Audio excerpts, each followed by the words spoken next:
Napasubo tayo sa pagbili sa bahay na to Kaya walang tumatagal na tumira dito, di ba? Kung ganun palang nangyayari, bakit paulit-ulit yung pinagbibili ang bahay na yun? Iniwalayan ko siya nang malaman ko ang kanyang pagkatao. Kwentong Takip Silim. Magandang umaga, magandang hapon, magandang gabi sa inyong lahat mga kaibigan. Ako po si Sir Wilmore Plopino. Mga kakwentong Takip Silim, maraming salamat po sa patuloy na pagsuporta at pagsubaybay sa ating mga kwentong nakakatakot, nakakaintriga at nakakataba ng inyong mga puso. Abangan ang mga susunod nating kwento na siguradong magpapatayo sa inyong lahat ng balahibo sa takot. Huwag kalilimutang i-share ang kwentong Takip Silim sa inyong mga kaibigan at kamag-anak. Happy listening!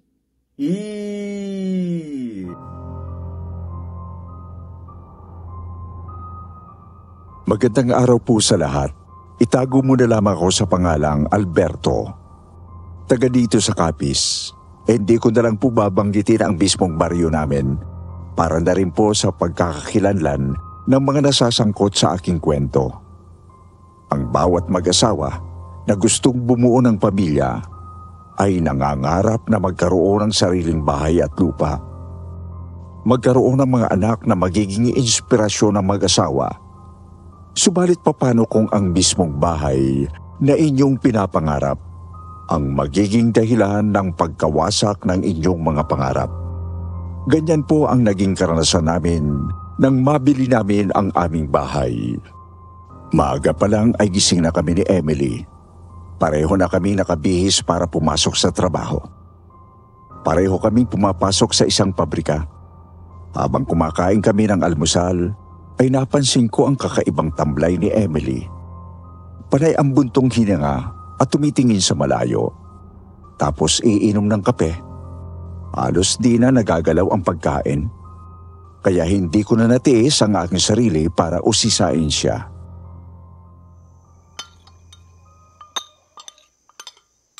May problema ka ba? Kanina ka pa tahimik dyan at panay ang buntong hininga. Naisip ko lang kasi itong buhay natin dito. Ang hirap. Ano kaya kung umuwi na lang tayo sa probinsya? Baka mas mapapaganda ang buhay natin dun. Yun ba talagang gusto mo? Umuwi na lang tayo sa Capiz? Oo, kasi ang hirap dito sa Manila. Ang tataas na ng bilihin tapos ang baba ng sahod ng mga empleyado na kagaya natin. O sige, kung yun ang gusto mo. Pero saan mo gusto? Sa amin, makikita tayo sa inyo. Humanap tayo ng kahit na maliit na lang na bahay na matitirhan doon. Kahit bahay kubo lang. Basta wag lang mangupahan na gaya ng ganito. Tsaka meron naman tayong makukuha sa pabrika kapag nag-resign tayo, diba? O sige, pag-isipan muna natin mabuti yan bago tayo magdesisyon. Kasi kapag umuwi tayo, unang-una, wala tayong trabaho doon. Wala din tayong bahay. Pwede naman siguro tayong humanap ng bahay na mabibili doon. Kahit maliit lang, basta may matirhan tayo. O sige, tignan natin. Makalipas nga ang ilang araw ay nagdesisyon na nga ako na sundin ang gusto ng aking asawa na si Emily. Nag-resign kami sa aming mga trabaho at nang makakuha kami ng back pay mula sa company ay nagbiyahe kami pauwi ng Capiz. Doon kami sa mga magulang ni Emily tumuloy. Totoo ba, Emily, anak? Dito na kayo titira? Abay, wala na ba kayong trabaho sa Manila? Opo, inay. Dito na po kami titira ni Alberto. Mahirap na rin kasi sa Manila, lalo na kapag hindi naman regular sa trabaho. Meron po kayang mabibiling bahay dito kahit maliit lang para sa pagsisimula namin ni Emily? Abay, dito sa atin ay wala. Pero doon sa kabilang baryo, may nabalitaan akong binibenta, mura lang daw. Kilala niyo po ba yung may-ari, Nay? Abay, si Densyo. Siyang may kakilala sa may-ari. Siyang nakakaalam ng bahay na yon. Hayaan niyo, mamaya pupuntahan ko si Denso. Tatanungin ko kung wala pang nakakabili ng bahay na binibenta niya. Sige nga po, inay, para kung kaya ng budget kami na lang ang bibili ng bahay na yun. Oo nga po Saka ano po bang pwedeng pagkakitaan dito? Karamihan sa mga taga rito nagtatanim ng palay at gulay sa mga lupang sakahan. Yung wala namang mga sariling lupa, sila yung inuupahan para magtanim ng palay at gulay ng mga may-ari ng lupa. Sanay naman po ako sa trabahong bukid kasi dito rin naman po ako lumaki sa Capiz at nakipagsapalaran lang po sa Maynila. O siya, kumain na muna kayo at nang makapagpahinga kayo, mahaba din ang naging biyahe nyo. Ako naman pupuntahan ko si Densyo. Sumang-ayon naman kami kay Inay. Kumain kami ni Emily at nagpahinga. Si Inay Nita naman ay umalis upang kausapin si Mang Densyo. At makalipas nga ang halos 1 oras, ay nagbalik si Inay na kasama si Mang Densyo. May dalang tricycle si Mang Densyo, kaya naman kaagad ko siyang hinarap para malaman kung kakayanin naming mabili ang bahay na sinasabi niya. Sumakay kami ni Emily sa tricycle ni Mang Densyo at nagtungo kami sa kabilang baryo. Tumigil kami sa tapat ng isang bahay na hindi naman gaanong kalakihan pero konkreto na yon.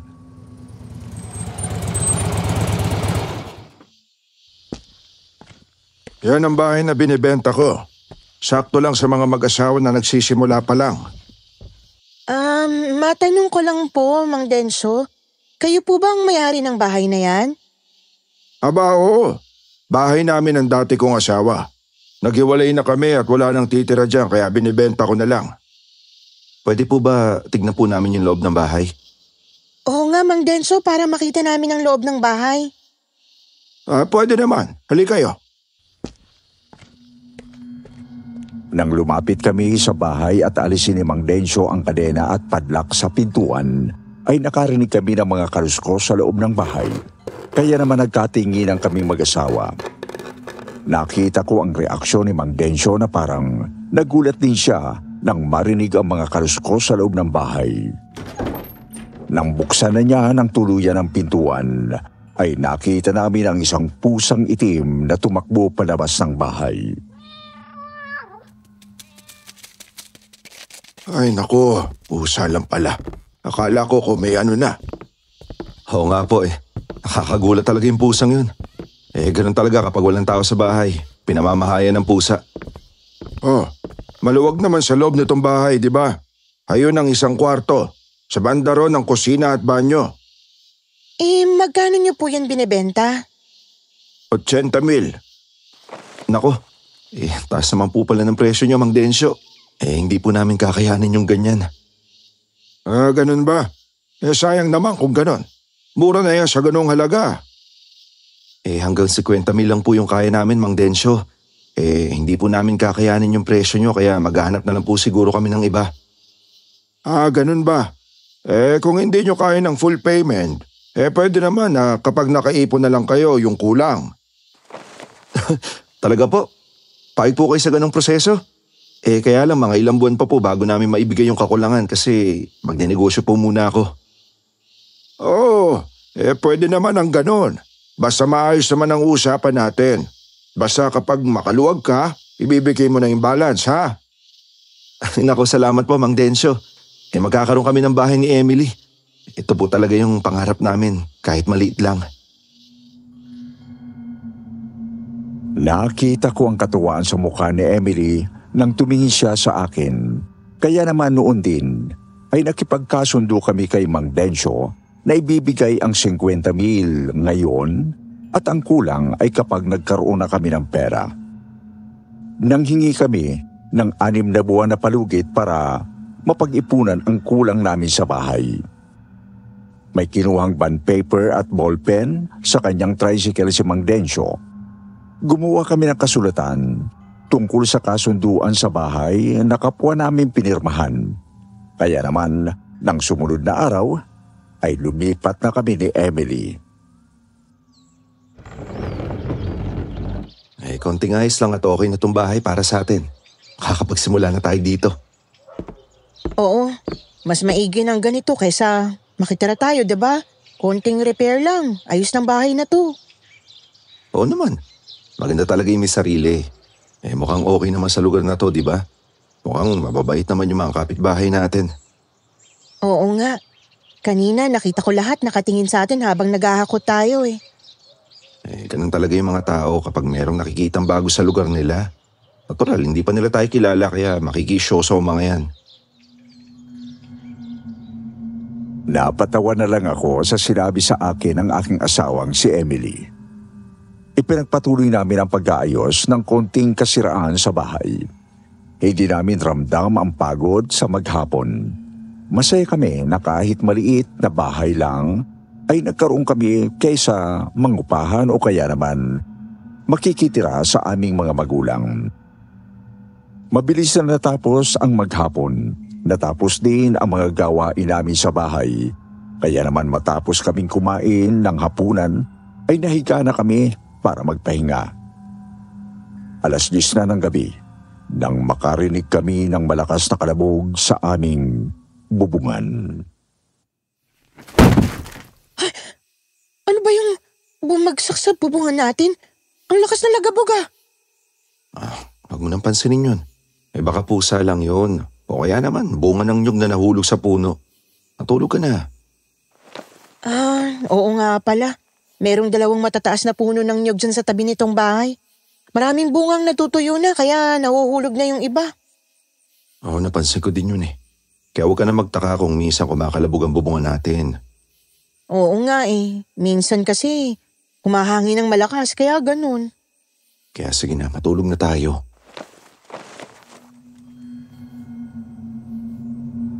Sumang-ayon naman sa sinabi ko si Emily. Dahil sa pagod, ay kaagad kaming nakatulog. Hindi na namin pinansin kung ano man ang nangyayari sa paligid. Malalim na ang gabi nang makaramdam ako ng sakit ng puson. Kaya naman dumilat ako. Naggulat ako nang makita ko na merong malaking aso na kulay itim sa loob ng aming kwarto ni Emily. Kaya naman kaagad akong bumangon. Dinampot ko ang mahabang itak na malapit lang sa akin. Nang makita naman yon ng asong itim, ay mabilis na tumakbo palabas ng aming kwarto. Narinig ko na merong pang kumalabog sa kusina, kaya dahan-dahan akong nagpunta sa kusina para tugisin ang asong itim. Pero nang makarating ako sa kusina, ay wala na akong nakitang aso. Mahal, bakit may kang itak? Ano bang nangyari sa'yo?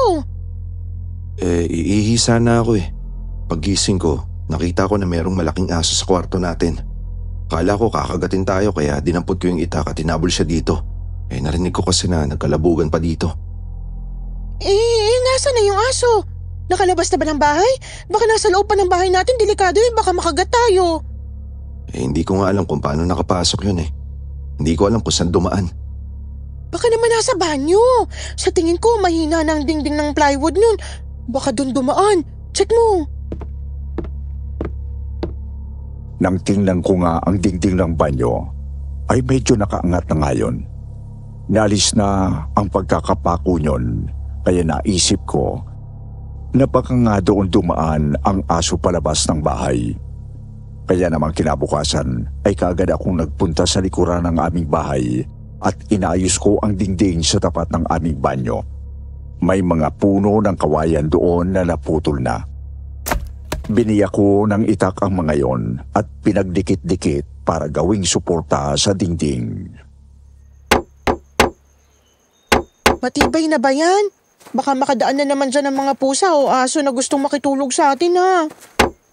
Aba oo naman no. Kawayan na yung mga pinako ko dyan. Hindi na yan basta mababaklas kaya hindi na makakapasok ulit yung aso na yun. Kahapon pusa, kagabi aso. Ano naman kayang susunod? Baka kalabaw. O baka kaya? Sabi kasi ni Mang Densyo, matagal nang wala nakatira sa bahay na to. Kaya siguro pinamugaran na ng mga hayop. Kaya kahit may tao na, bumabalik pa rin sila dito kasi nasanay na. Sa susunod, hahampasin ko na ng kawayan ng mga yan para madala at di na bumalik. Ikuha mo ako ng siit ng kawayan. Sige mamaya pagkatapos ko dito.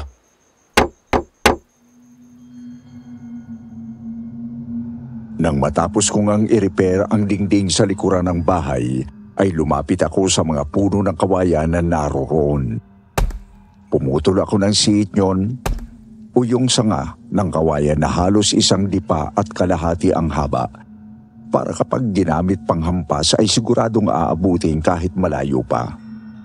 Noong ko naman napansin ang mag-asawang kapitbahay namin na kanina pa pala ako pinanonood, kaya naman lumapit ako sa kanila. Magandang araw po. Kami po yung bagong lipat dito. Pero hindi pa ako nakakapagsalita ay tumalikod na ang mag-asawa na para bang naiilang sila na kausapin ako. Nakita ko na pumasok sila sa loob ng kanilang bahay at isinara yon. Napakamot na lang ako ng ulo. Kaya muli kong ipinagpatuloy ang ginagawa ko sa aming bahay. Minsan ay napapasulyap ako sa mga bahay na nasa aming paligid. Nakikita ko na nakasilip sila sa mga bintana at nakatingin sa akin. Kapag tinitingnan ko naman sila, ay parang mga natatakot na nagtatago. Isang bagay na hindi ko maintindihan. Kanina ka pa nakatingin sa kalapit bahay natin May problema ba? Eto mga kalapit-bahay natin, hindi ko maintindihan eh.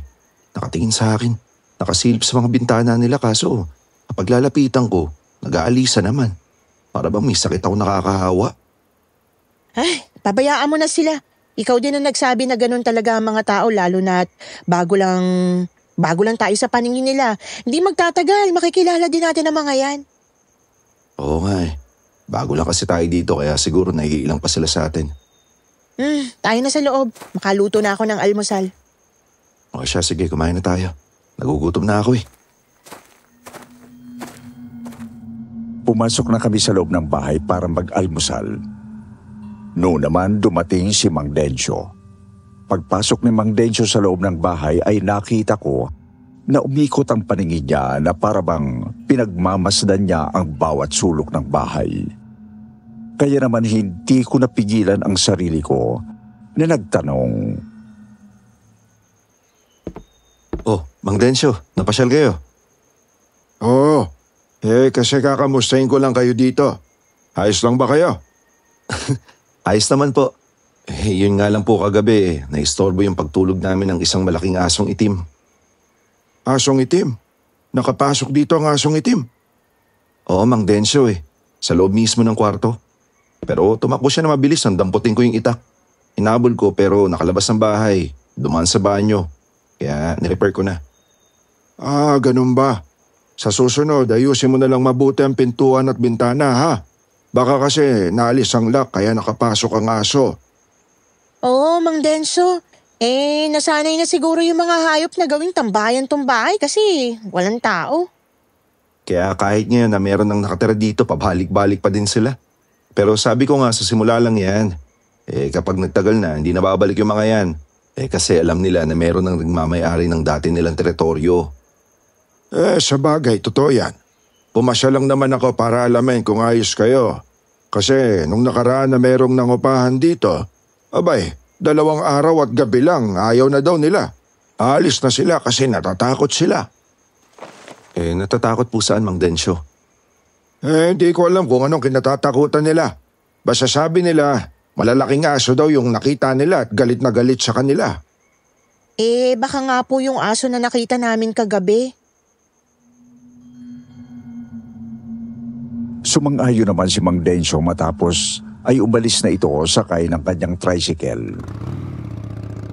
Nang makaalis na si Mang Dencio, ay papasok na sana ako sa loob ng aming bahay nang mapansin ko ang isang batang lalaki na sa tadya ko ay nasa edad 8 taon.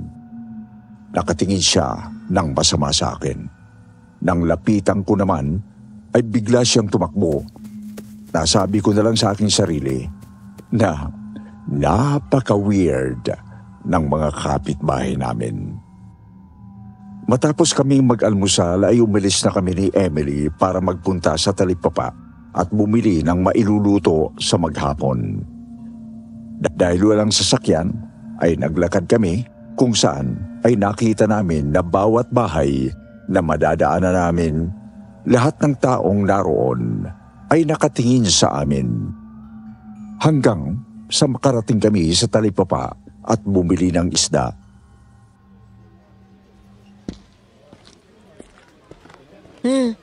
Sabi sa akin nung tindera ng isda, kayo palang nakabili ng bahay na binibenta ni Mang Densyo. O tapos, ano sinabi niya?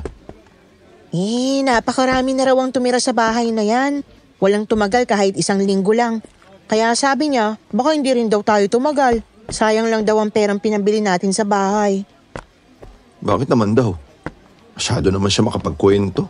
Ganun ba talaga yung bahay na yun? Sari-sari na daw ang kwento sa bahay na yan. Sabi nung tindera ng isda, meron daw multo. May lumalabas daw na halimaw at yung huling tumira na buntis, inaswang daw. Nakakatakot naman yung kwento ng babaeng yun. Pero totoo naman kaya yun.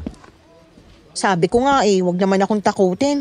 Sagot ba naman sa akin hindi kita tinatakot. Yun ang kwento ng mga tumira dyan kaya walang magawa si Mang Densyo kundi ibenta sa mababang halaga. Tapos yung pinagbentahan, binabalik niya dun sa nakaraang tumira dyan. Hindi yan nabanggit ng Mang Densyo sa atin Pero totoo naman kaya yung sinasabi ng tindera ng isda. May nakita ba daw siyang aswang? Sabi niya, puro kwento lang daw. Pero wala pa naman daw siyang nakita kaya hindi niya alam kung totoo ang mga kwento.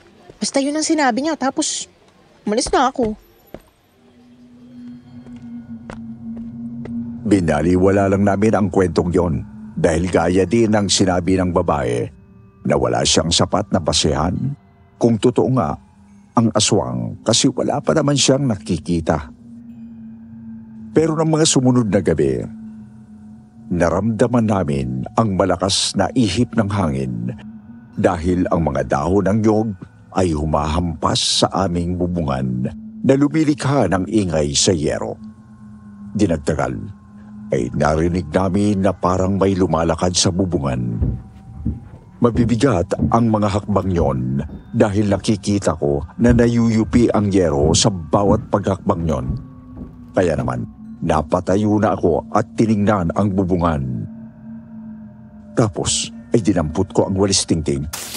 Hinampas ko yun ang bubungan. Kasunod yun ay narinig namin na parang may tumalon mula sa bubungan. Wala na siya sa bubungan. Sa palagay ko pusa lang yun. Oo nga Parang nagulat nang hampasin mo ng walis tingting ng bubungan. Baka tumalon na tumalis. Baka yung malaking pusa na nakita natin kanina. Gusto na naman pumasok dito kaso nalagyan na natin ng takip yung mga butas sa dingding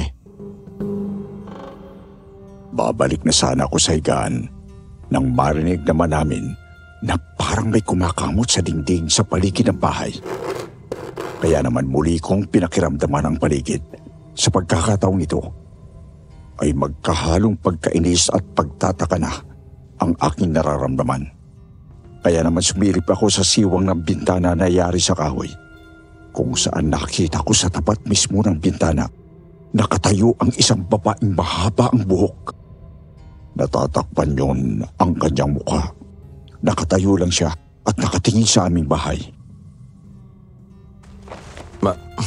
Mahal, may babaeng mahaba yung buhok. Nakatayo sa labas ng bahay natin, sa mismong tapat ng bintana. Babae? Sinong babae?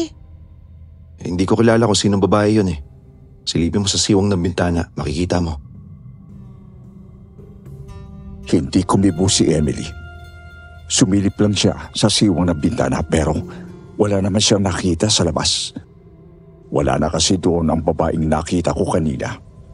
Kaya nang sabihin ni Emily na wala naman siyang nakita, ay muli nga ako sumilip sa siwang ng bintana at totoo nga ang sinabi niya. Hindi ko na nakita ang babae doon. Kanina talaga nandun yung babae. Kitang-kita ng dalawang mata ko, hindi ako nagbibiro. Baka naman kasi namalikmata ka lang. Halaman yung natatanaw ko dun Wala naman yung babae na sinasabi mo. Totoo yung nakita ko. Babae talaga yun na mahaba ang buhok. Hindi nga lang makilala kasi natatakpan nga na mahabang buhok yung mukha niya. Wala ngang babae. Namamalikmata ka lang. Binuksan ni Emily ang bintana para ipakita sa akin na wala nga ang sinasabi kong babae. Tama nga siya. Wala ngang babae sa labas ng bahay sa tapat ng aming bintana. Kaya naisip ko na baka namamalikmata lang ako. Pero nang isasara na uli ni Emily ang bintana ay muling lumabas doon ang babaeng mahaba ang buhok.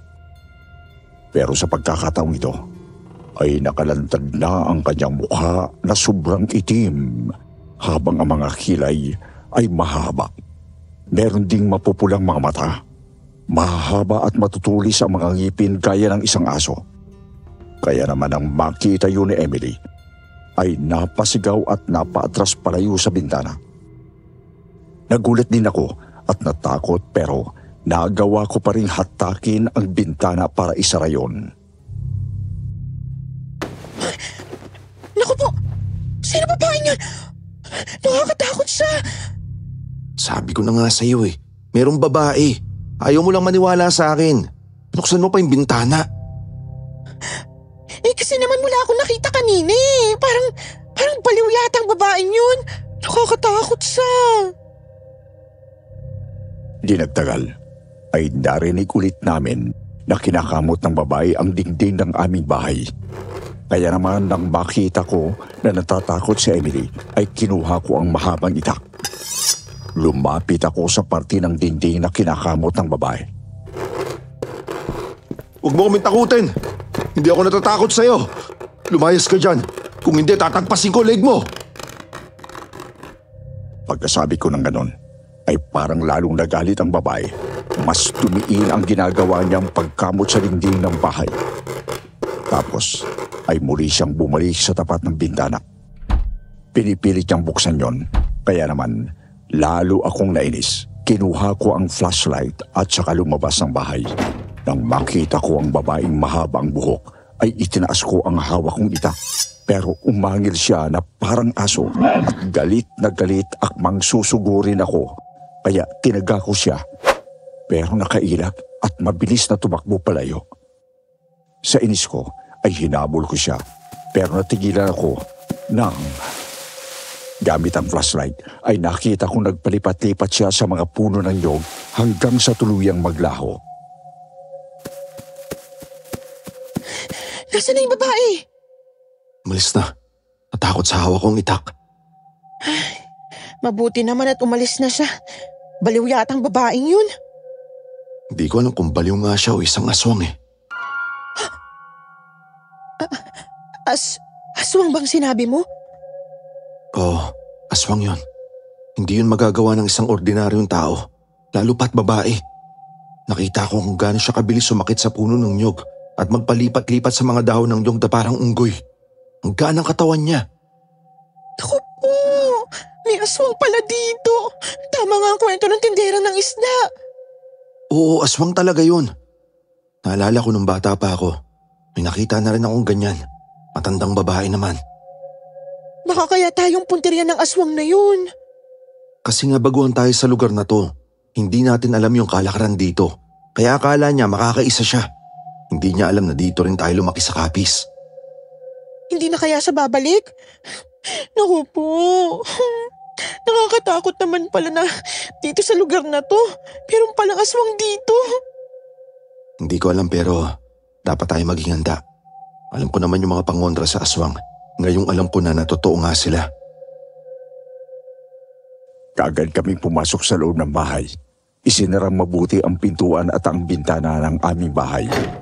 Sa totoo lang, ay hindi na kami nakatulog ng gabing yon sa pag-aalala na baka muling bumalik ang aswang at pasukin kami.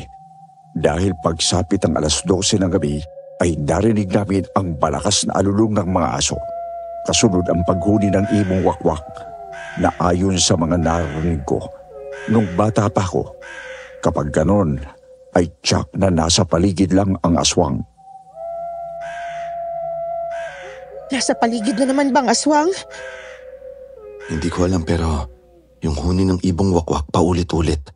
Sa mga kwento ng matatanda na naririnig ko, ang ibong yan alaga daw ng aswang at palaging nauuna sa lugar kung saan naroon yung bibiktimahin. Sa tunog ng huni ng ibon, parang nasa malapit lang siya. Baka nakadapo sa niyog. Oo, yun din yung iniisip ko eh. Kaya kunin mo yung siit ng kawayan. Para yung buntot pagi. Iampas mo lang yan sa hangin. Tutunog yan ng matinis. Takot sa siit ng kawayan yung mga aswang. Kaagad naman sumunod sa akin si Emily. Kinuha niya ang siit ng kawayan. Inilagay sa kanyang tabi bago nahiga. Ako naman ay umupo sa kabilang bahagi ng papag na naroon habang katabi ko naman ang itak. Nang mapansin ko si Emily, ay parang nanginginig ang katawan niya sa takot, kaya naman hinawakan ko ang kanyang kamay. Huwag kang matakot, mahal ko. Nandito ako. Hindi kita pababayaan. Natatakot ako. Baka purusahan tayong pasukin ng aswang. Makakaya niyang masira ang mga dingding na plywood lang. Alam ko yun. Kaya nga nakahanda naman ako eh. Hindi kita pababayaan. Hindi ako papayag na masaktan ka ng aswang. Totoo pala yung sinasabi ng tindera. May aswang dito kaya pala walang tumatagal na tumira dito. Alam ng lahat ng taga rito ang tungkol sa aswang na yon. At alam na rin nila kung anong gagawin nila. Ang mga bagong lipat na gaya natin yung tinatarget. Di nga nagtagal, ay nagulat kami nang makarinig kami ng malakas na alulong ng aso. Tapos ay muling humuli ang ibong wakwak. Pero sa pagkakataong ito ay mas malalakas ang paghuli niyon. Di pa natatagalan ay may narinig na akong mga yabag sa bubungan at mabibigat ang mga yabag na yon dahil umiingit ang bahagi ng yerong tinatapakan yon. Kaya naman lumabas ako ng bahay. Gamit ang flashlight ay nakita ko ang malaking aso sa bubungan. Yun naman din ang pagkakataon na lumabas ng kanilang bahay ang aming mga kapitbahay. Nakita nga ng lahat ang pagtalo ng malaking aso mula sa bubungan ng bahay. Ayun ang aswang! Isang malaking aso! Tumatakas na siya! Habulin natin! Sumang-ayon naman ang mga kalalakihan naroon. Hinabol nila ang malaking asong itim, pero mabilis na nakatakas ang asong itim at naglaho sa kadiliman. Nakipagkwentuhan saglit kay Emily ang mga kababaihang naroon. Hindi na pala bago sa kanila ang pamimirwisyo ng aswang sa lugar nila kapag mayroong tumitira sa bahay na nabili namin. Kaya nang makapasok na kami ni Emily sa loob ng bahay. Alam ko na ngayon kung bakit gano'n na lang ang tingin nila sa atin nang malaman nila na tayong nakabili ng bahay na to. Dahil alam nila na magiging magulo na naman dito. Muli na namang sasalakay ang mga aswang. Ano naman ang kinalaman ng pagtira natin sa pagsalaki ng mga aswang? Napapansin daw kasi nila na kapag walang nakatira dito, tahimik naman ang buong baryo.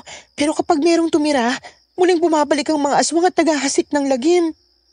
Pero ang sabi naman ng tindera ng isda, ang mga nakatira dito ang nakakaranas ng mga ganong kababalaghan. Tayo ang target ng aswang, kaya walang tumatagal na tumira dito, di ba? Oo, yun ang kwento niya. Ay, parang napasubo tayo sa pagbili sa bahay na to. Bukas kausapin natin si Mang Densyo. Pero mas makakabuti kung lumapit din tayo sa albularyo at magpaturo ng gagawin natin. Napabuntong hininga na lang si Emily. Maya-maya lang ay nakarinig na kami ng tilaok ng manok. Hudyat na mag-uumaga na kaya nahiga na kami ni Emily. At kaagad na nakatulog. Mataas na ang araw nang kami ay magising dahil sa puyat ng nakaraang gabi. Matapos na mag-almusal ay umalis kami ni Emily at nagtungo kami sa isang kilalang albularyo at nalaman namin na ang isa sa dahilan kaya pabalik-balik sa amin ang aswang ay dahil sa 3 buwan ng buntis si Emily. Totoo ba ang sinabi ng albularyo, Emily? Buntis ka? Oo, magiging tatay ka na. Gusto sana kitang sorpresahin kaso naunahan na ako ng albularyo. Wow, tatay na ako. Masayang-masaya ako. Niyakap ko ng magpit si Emily at matapos ay masaya na kaming naglakad pa uwi. Yun naman ang pagkakataon na nakasalubong namin si Mang Densyo. Nagulat si Mang Densyo nang makita kami. Mang Densyo, alam ko na alam nyo kung ano yung kababalaghang nangyayari sa bahay na ibinenta nyo ng maraming beses. Ay, sabi ko na nga ba't ngayong umaga, tiyak na mag-uusisa na kayo sa akin eh. Kasi ginulo na naman kayo ng aswang kagabi. Oo nga, Mang Denso. Talagang aswang ang nakita namin kagabi at hindi lang kami ang ginugulo niya, pati yung mga kapitbahay. Kaya pala, parang galit sila sa amin dahil sa tuwing may titira sa bahay na yon, palaging bumabalik ang aswang at naghahasik ng lagim. Bakit po ganun yung nangyayari, Mang Densyo? Sabihin niyo na po sa amin yung dahilan para alam namin yung gagawin. Sige. Total, may mga naririnig na kayong kwento tungkol sa bahay na yon. Sige, sasabihin ko na.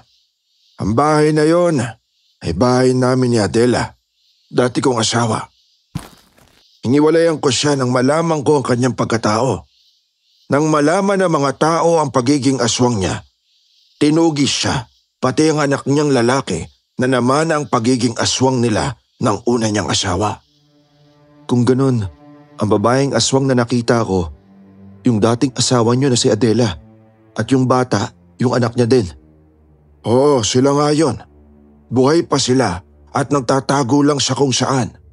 Ayaw nilang may tumira sa bahay niya, kaya lahat ng makabili nun, tinatakot niya at minsan sinasaktan pa. Kahit ako nga, ilang beses na nilang tinangkang saktan. Kung ganun palang nangyayari, bakit paulit-ulit yung pinagbibili ang bahay na yun? Para hindi na sila makabalik pa, para sana tuluyan na silang lumayo. Kasi mga kampos sila ng kadiliman. O kaya naman ay tuluyang matunton kung saan sila nagtatago para makaganti sa kanila. Kaso ang hirap hanapin ang kuta nila. Pero hindi nga sila lumayo, Mang Densyo. Katunayan, gumagala sila tuwing gabi dito sa ating baryo. Hindi sila ordinaryong nilalang. At kaya pala sila nanggugulo sa amin kasi gusto nila kaming paalisin sa bahay na yon. Kaya nga alam kong nasa paligid lang sila. Hindi magtatagal, mauhuli din silang mag-ina. At isa pa, kaya ka siguro binabalik-balikan dahil buntis ka, Emily. Paano niyo po nalaman yung pagbubuntis ng asawa ko? Naku, ikaw naman. Halata naman kasi, malaki na ang puso ni Emily. Kung ganun, ginagawa niyo palang pain ang mga nakakabili ng bahay na yun. Alam mo, Mang Denso, kung maaga naming nalaman ang tungkol dyan, hindi namin bibili ng bahay na yun, Mang Denso, kasi nakakatakot silang kalaban Ibig sabihin, kami ang magiging daan para makaganti kayo sa kanila. Alam niyo na kapag may bumili ng bahay na yon at may tumira, babalik-balikan ni Adela para paalisin. Mang Densyo, ang sama ninyo. Kaya pala kahit kulang yung pera namin, tinanggap nyo. Yung pala ang talagang plano mo. Pasensya na kayo. Kung pati kayo nadadamay sa personal kong problema, yun lang kasi ang naisip ko para mahuli at makaganti sa kanilang mag-ina. Aalis na kami ng bahay na yun, Mang Denso. Ibalik niyo na lang ang perang binayad namin. Natatakot na ako. Para na ako mababaliw sa takot tuwing gabi Kung babawiin ninyo ang perang ibinigay niyo sa akin, wala na yon. Kasi binalik ko yung pera sa naunang bumili sa inyo at nag-back out din. Paano po ngayon yung usapan natin? Kung hindi na talaga kayo babalik doon sa bahay at babawiin ang binigay ninyo, ibibigay ko naman. Yun nga lang, hintayin ninyo na mayroong bagong bayar ng bahay. Yung ibabayad niya, yun ang ibabayad ko sa inyo. Napabuntong hininga na lang ako. Napatingin na lang ako kay Emily. Tapos ay muli kong tiningnan si Mang Densyo. Parang gusto kong magalit sa kanya. Dahil ginagawa niyang pain ang mga taong nakabili sa bahay ng aswang na si Adela para mahuli yon. Pero hindi ko rin naman siya masisisi. Dahil siguro ay yun lang ang naisip niyang paraan upang maiganti ang kapatid niyang naging biktima ni Adela. Hindi naman ako tumitigil sa paghahanap sa kanila, Alberto. Meron ako mga kasama sa gabi sa pagroronda. Sige pa, Mang Densyo. Kung talagang gusto niyo silang mahuli, gabi-gabi kayo magronda dun sa amin. Dahil ilang gabi na silang nagpapakita ron. Tinitirahan namin yung bahay na yun. Pero ihanap niyo pa din ang buyer. Kapag may bibili na, saka kami aalis. Basta maibalik niyo sa amin yung pera. O sige, Alberto. Ganun na lang ang gagawin natin. May isa pa po akong tanong, Mang Densyo. Kasi titira pa kami sa bahay na yun habang wala pa nakakabili, di ba?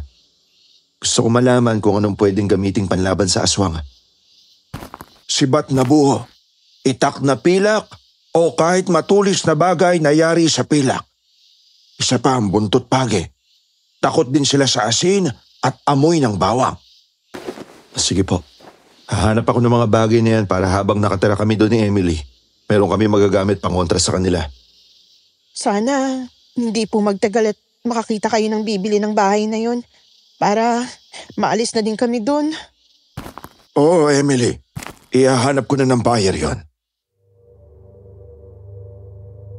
Matapos na malaman namin ang lahat tungkol sa bahay na yon, ay nagtuloy kami ni Emily sa palengke.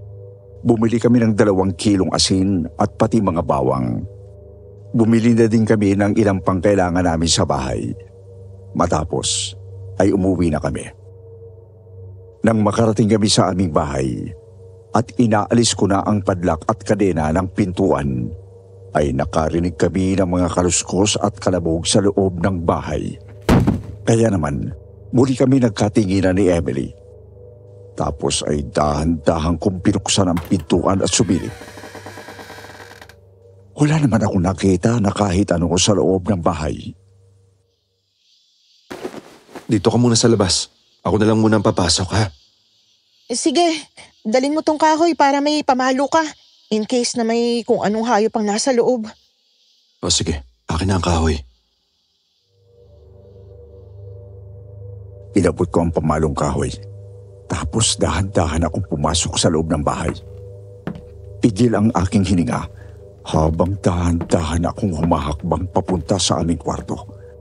Pinagpapawisan ako ng malapot habang ang aking dibdib ay sobrang lakas ng kaba. Mailap ang aking mga tingin. Lalo pa nga at naiisip ko na ang bahay pala na yon ay bahay ng aswang na si Adela. Nang makarating ako sa kwarto, ay nakita ko na wala kahit hayop doon. Kaya naman lumabas ako ng kwarto at pinuntahan naman ang kusina at banyo. Wala din akong nakita na kahit ano. Hindi ko alam na nasa likuran ko pala si Emily. Anong nakita mo? Naku po. Ano ka ba naman, mahal ko? Sabi ko, doon ka muna sa labas, di ba? Muntik na tuloy kitang mapalo. Naiihina kasi ako eh. Wala ka namang nakita na kahit ano, di ba? Oo, wala nga. Pero ano kayang nagkalabugan dito kanina habang binubuksan natin yung pintuan? Baka pusa lang din yun. Umalis na nang papasok na tayo. Kagaya ng sinabi ni Mang Densyo, nang sumapit ang gabi ay nagsabit ako ng bawang sa mga bintana at pintuan ng bahay. Naglagay din ako ng asin doon. Pati sa kusina at sa banyo ay naglagay din ako dahil plywood lang ang dingding doon. Madali lang yung sirain, pero kung merong bawang at asin, ay mag-aalangan dumaan doon ang aswang. Kumuha din ako ng mga buhong kawayan at ginawa ko yung sibat. Kaya nang sumapit ang gabi, ay maaga kaming kumain ni Emily. Maaga din kaming nahiga para kahit papano ay makaidlip habang hindi pa nagpaparamdam ang mga aswang.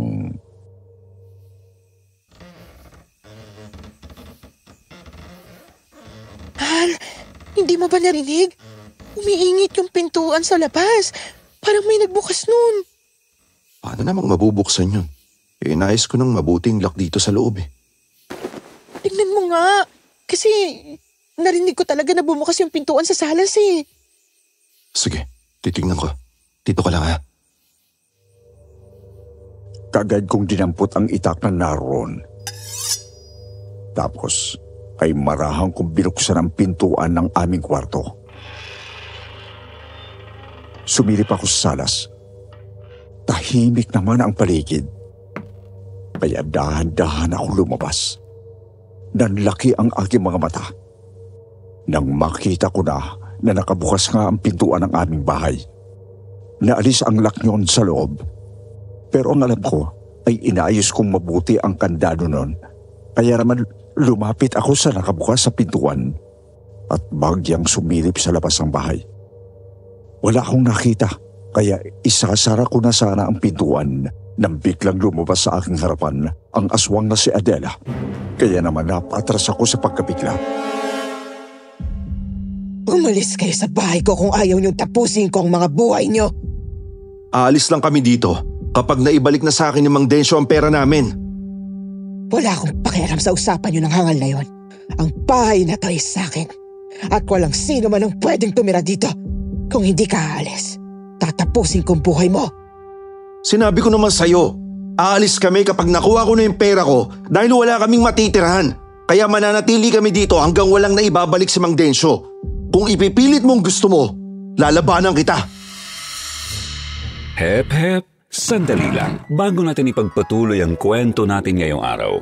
Salamat sa lahat ng supporters at umabot na po tayo ng 300k subscribers. Uy, meron po tayong bagong channel at sana ay masuportahan po ninyo. Hosted by yours truly, Jupiter Torres. Survivor True Stories. True to life survivor stories. I-click nyo lang sa description. Abangan ko po kayo doon ha. Hanggang sa susunod, paalam!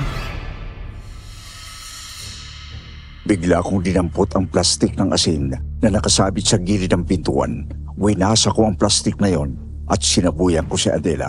Kaya naman nang tinamaan siya ng asin ay parang nasaktan siya. Napatras, kaya naman lumakas ang aking loob. Tinaga ko siya pero kaagad siyang nakailag. Tapos ay kinalmot niya ako. Bumaon sa aking braso ang matutulis ng kuko. Kaya naman umagos kaagad ang dugo sa aking kamay. Pero muli ko siyang sinabuyan ng asin sa mukha. Kaya naman muli siyang umatras.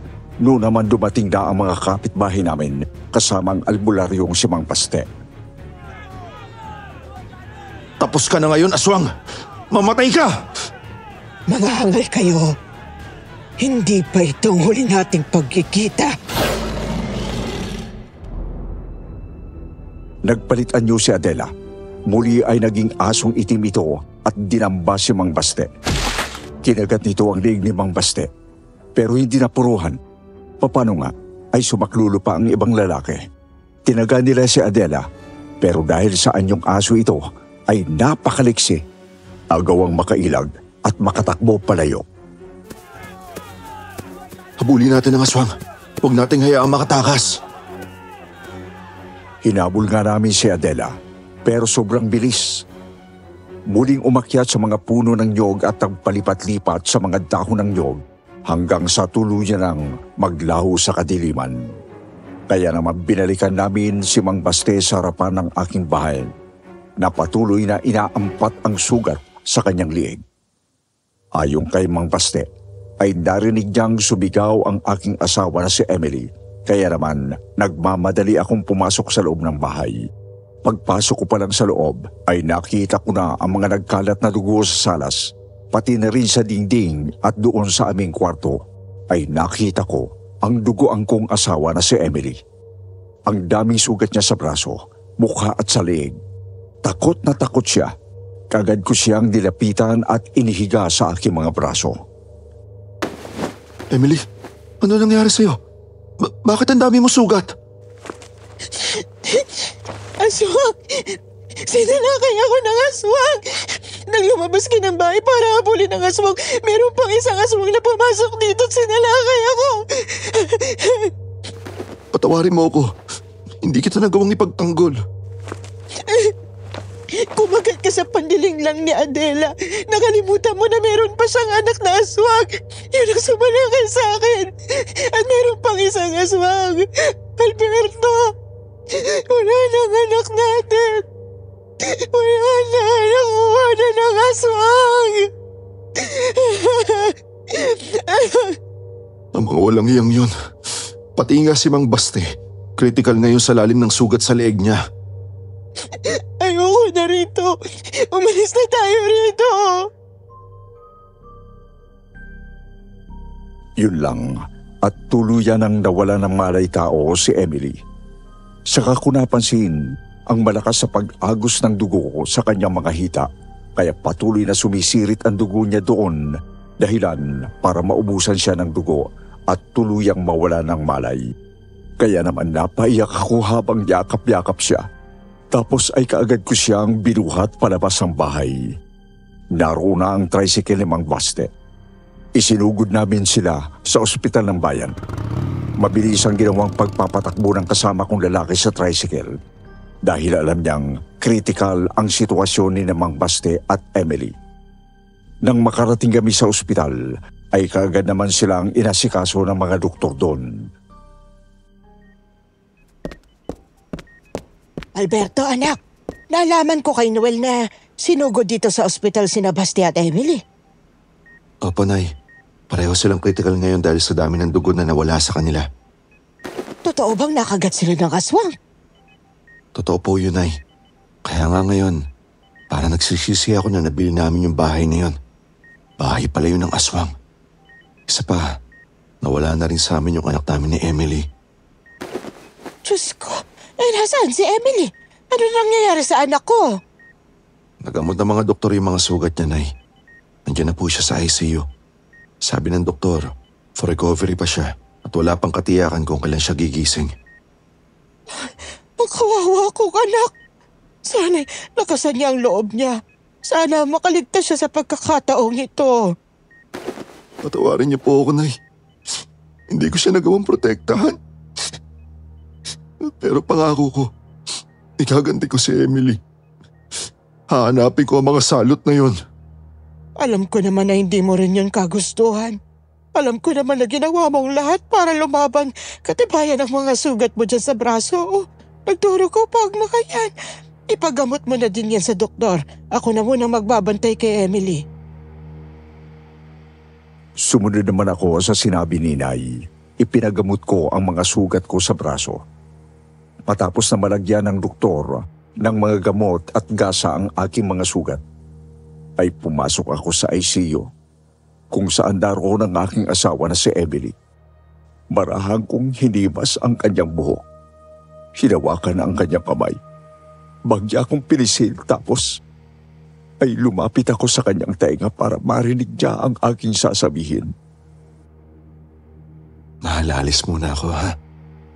Bibigyan ko ng katarungan ang nangyari sa'yo at sa anak natin.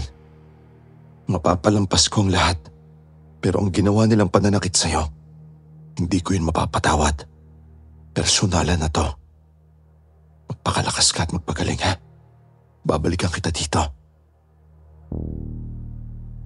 Matapos ay lumabas na ako sa ICU ng ospital. Nagpaalam ako kay Inay Nita. Bahagya ko ring dilingon ang wala pa ding malay na si Mang Baste bago ako tuluyang umalis doon.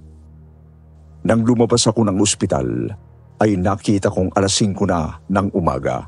Kaya nang makauwi ako sa aming bahay, ay alas 8 na ng umaga. Mataas na ang sikat ng araw. Pagpasok ko sa loob, ay kaagad akong kumuha ng basahan at nilinis ang mga dugo na nakakalat sa sahig. Nilampasok ko ang sahig hanggang sa makarating ako sa kusina kung saan ay noong ko lang napansin na may kadena sa ilalim ng lababo. Bakit maraming dugo sa lugar na to? Pati kadena merong dugo. Arating ba dito sa Emily sa pagtakas niya sa aswang na sumalaki sa kanya? Nang hataking ko ang kadena, ay umangat ang manipis na semento sa bahaging yon. Kaya tinuloy-tuloy ko na ang paghatak sa kadena. Kung saan nalaman ko na yung pala ay maliit na pintuan patungo sa ilalim ng bahay. Kaya naman kinutuban na ako. Nang sumilip ako ay nakita ko na mayroong maliit na hagdanan pababa. Kaya naman kinuha ko na ang itak at galon ng gasolina. Matapos ay bumaba ako sa maliit na daanan patungo sa ilalim ng bahay. Madilim doon, kaya naman gamit ang flashlight ay nakita ko na parang yungib ang ilalim ng bahay na yon. Napansin ko rin na parang isang mahabang tunnel ang naroon, kaya naman maingat akong umakyat ulit ng hagdan. Lumabas ako ng bahay at kinausap ko ang aming mga kapitbahay. Sinabi ko ang aking natuklasan. Maniwala kayo sa akin. May daanan sa ilalim ng bahay ko na parang yungib. Maaaring doon sila dumadaan. Kaya kahit anong pagsasara ko ng bahay, nakakapasok sila. Para mapatunayan ang aking sinabi, ay sumama sa akin ang ilang mga kalalakihan na kapitbahay namin. Iniisip namin na baka naroon si Adela at ang anak niya. Pero hindi namin sila nakita. Kaya naman, tinuloy-tuloy namin ang paglakad sa mahabang lagusan na yon hanggang sa makarating kami sa dulo. Ilog na ang nilabasan namin at puro kakahuyan ang paligid. Kung ganun ang lagusang tong ginagamit nilang mag-ina para makapasok sa bahay. Kaya pala kahit nakalak na ang pintuan, nabubuksan kasi galing sa loob. Pero nasan yung mga aswang na yun ngayon? Nang bumalik kami sa loob ng lagusan ay nakita ko sa gawing kanan ay meron pa pala na isang lagusan at meron kaming narinig na boses mula doon. Kaya naman maingat naming pinuntahan ang lagusan na yon. Pero maraming mga patibong ang naroon na sadyang inihanda para sa ganitong pagkakataon. Dalawa sa aking mga kasama ang nahulog sa malalim na hukay na sa ibaba ay merong mga makamandag na kobra. Natuklaw ang dalawa at agad nang namatay. Mag-iingat tayo. Marami palang patibong dito. Ibig sabihin, dito talaga ang lungga nila. Hanggang sa malaman ko nga na sa pinakadulo ay kwarto pala ng mag-inang aswang na pinagtataguan nila kapag sumasapit ang umaga. Ngayon ko naisip na kaya pala sa mga kakahuyan siya tumatakbo para tumakas at nawawala ay dito pala naglulungga. Nang bahagya akong sumilip ay nakita ko na nag-uusap ang mag-inang aswang. Dito na lang ulit tayo magpapahinga sa ilalim ng lupa habang hindi pa umaalis ang nakatira sa bahay natin. Patatagalan pa ba bago sila umalis, Nay? Nababagot na ako dito sa lungga natin. Gusto ko nang maiga sa papag natin. Kakapagod ang magdamag. Hindi ko alam. Pero sa nangyari kagabi, baka natakot ng mga yon at aalis na. Kaya makakabalik na tayo sa loob ng bahay natin. Wala namang nakaalam na dito tayo dumadaan kaya iisipin ng mga kapitbahay na abandonado na naman ang bahay natin. Sayang nga at hindi ko nakain ng puso't atay ng babae niyan kagabi. Dumating kasi yung asawa niya kaya tumakbo na lang ako sa sekretong pintuan natin. Pero nakain ko naman ng sanggol sa kanyang sinapupunan. Napakasarap talaga ng sanggol. Oo nga ang siba mo. Hindi ka man lang namigay. Kaya mo, mahal ko. Sa susunod na may bumili ng bahay natin at kung buntis, ipapaubaya ko na sa'yo. Kasi ang mga hangal na yon, tiyak na aalis na pagkatapos ng nangyari kagabi. Hindi nila alam ang sekretong pinto na yon. Kaya kahit anong gawin nilang higpit ng pagsasara ng pintuan, makakapasok tayo at makakasalakay. Kasi nga, may sekretong pintuan. Pues hindi na yung sekreto ngayon. Dahil alam ko na ang sekreto nyo. Sino ka? Magpakita ka! Mula sa aking pinagtataguan ay lumabas ako. Nagulat sina Adela nang makita nila ako na may hawak na sibat at nakapasok sa kanilang lungga. Kagad na bumukas ang galit sa mukha nila. Nanlilisik ang kanilang mga mata. Nagtatagis ang matatalas na ngipin. Ikaw! Paano mong natuklasan ang lihim naming lagusan? Hindi kayo naging maingat. Ang mga bakas ng dugo sa inyong mga kamay na inihawak ninyo sa kadena ng pintuan ng sikretong lagusan ang nagpahamak sa inyo. Dahil sa ginawa ninyo sa asawa ko, tatapusin ko kayong lahat. Alberto, narinig mo ang lahat ng aming pinag-usapan? Oo, Mang Densyo. Alam ko na ang lahat. Ang galing ng modus ninyo. Napaniwala niyo ako na mabuting tao kayo. Na matagal na kayong hiwalay ni Adela. At kunwari pa, galit kayo sa kanya. Kayo pala ang isang salot na dapat ding patayin. Hangal ka! Nandito ka sa aming teritoryo. Paano mo kami tatapusin samantalang nag-iisa ka lang at 3 kami? Kahit natuklasan mong sekreto namin, hindi mo na rin yan masasabi kahit kanino. Malas nyo dahil araw ngayon at ang mga katulad ninyo kapag ganitong araw ay para na lang ordinaryong tao. Kaya papatayin namin kayong lahat Para na rin sa katahimikan ng baryong to. At saka hindi ako nag-iisa. Noon lumabas sa pinagtataguan ang mga kalalakihang kasama ko. Kaya naman nagulat sila Mang Densyo. Pero hindi nagtagal, ay muling bumukas ang galit sa mga mukha ng mga ito. Araw nga ngayon, pero dito sa lungga namin, madilim pa at ang kadiliman ang nagbibigay ng lakas sa mga katulad naming aswang. Mabuti naman at ikaw na ang lumapit sa amin. Hindi na kami mahihirapan na hanapin ka. Ang sikreto namin na natuklasan mo ay mananatili pa ring lihim. Ay, ang tanga ko talaga. Nakalimutan ko na dito nga pala sa lungga nyo, madilim. Kaya mas maganda kung paliliwanagin natin. Anong ibig mong sabihin, hangal ka? Nakita ko na nagpalit ng anyo ang mag-inang aswang. Umaangil sila sa galit dahil sa ginawa kong pagpasok sa kanilang lugar. Pero nang susugurin na nila ako, ay nagmamadali akong idalisa ng takip ang galon ng gasolina na dala ko at kaagad na isinaboy sa paligid sa lugar na yon.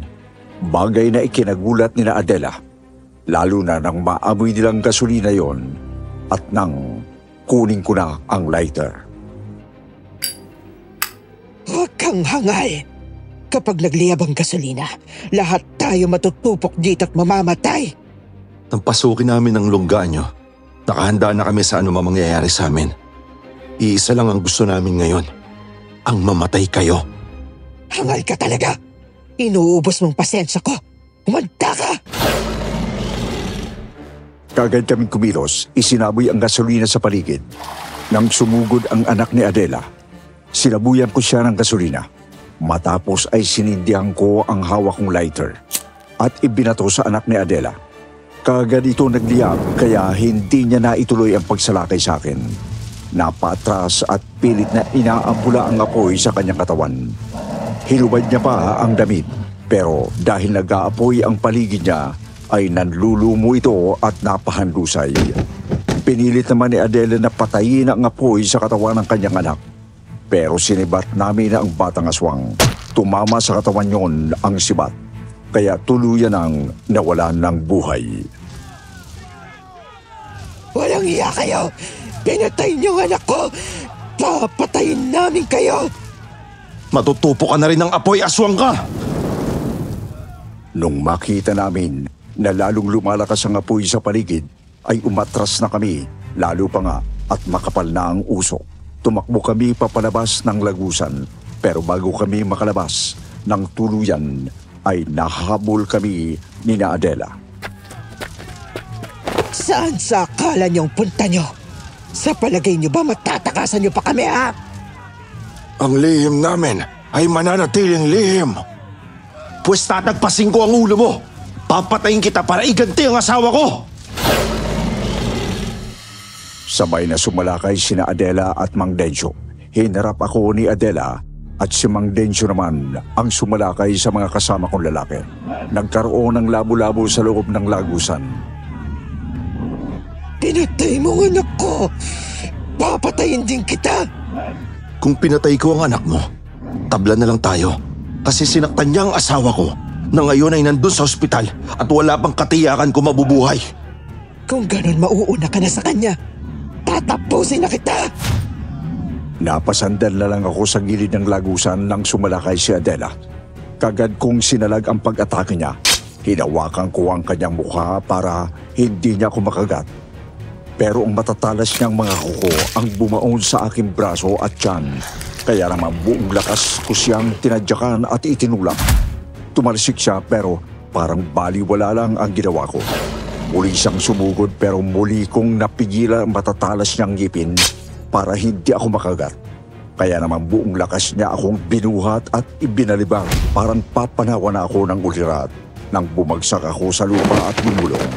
Pagkapang ako lumayo kay Adela pero hinawakan niya ang isang paa ko at hinatak. Saan ka pupunta? Tatakas ka ba?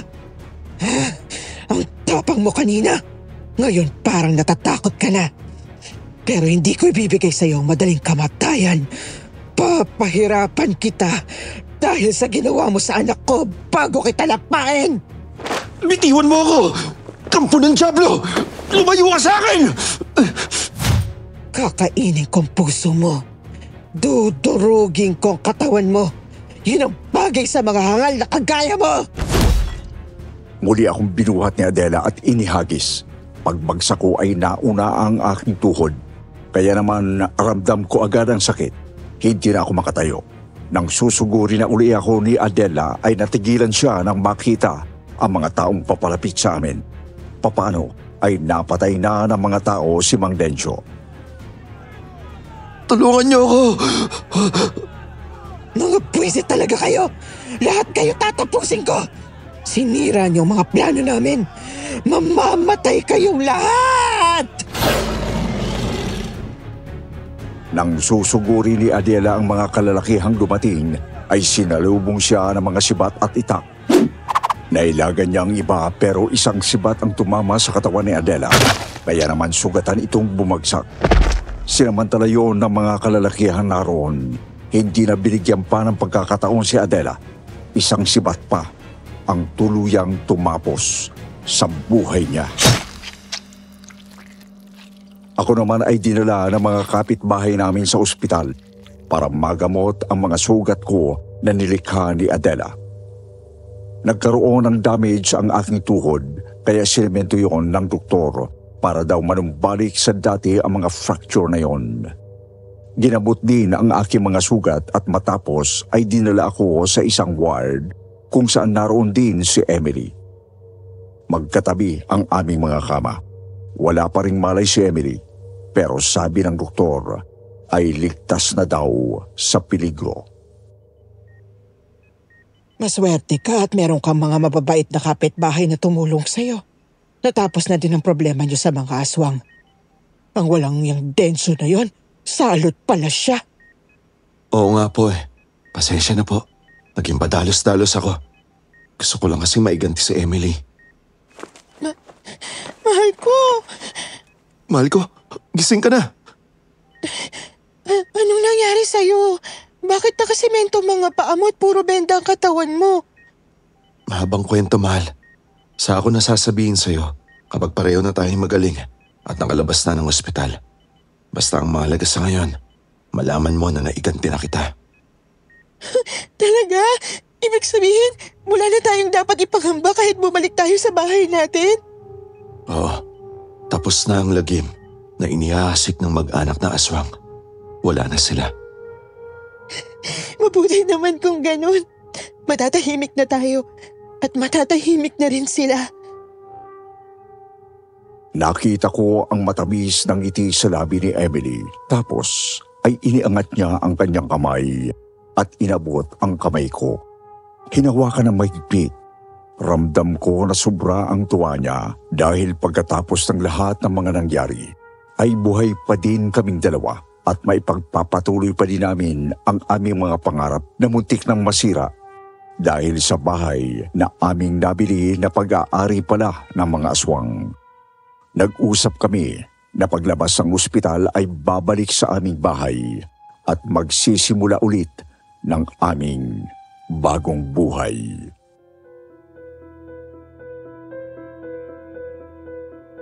Anong gagawin mo kung sa pinagtatrabahuhan mo ay may dumating na isang itim na elemento? Hindi lang yung basta naligaw, kundi talagang kumapit at nagdudulot ng kilabot sa inyo ng mga katrabaho mo. Kakayanin mo kayang magtagal sa lugar na yon? O magre-resign ka na lang at maghahanap ng ibang mapapasukan? Sa episode natin ngayong araw, alamin natin kung ano ang naging karanasan at pasya ni Jojo nang kapita ng isang masamang kaluluwa ang pinapasukan niyang gasolinahan. Alamin din natin kung anong panggagambala ang ginawa ng nasabing espiritu sa kanila. Napalayas kaya nila ito? Tunghayan ang kahila-hilakbot na kwento ng isang gasoline boy ngayong araw. Dito lamang sa Kwentong Takip Silim.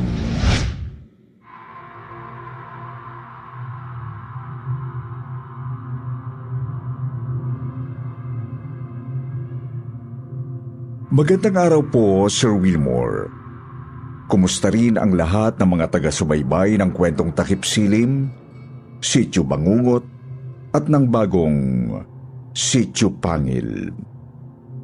Isa po ako sa mga masusugid ninyong tagapakinig.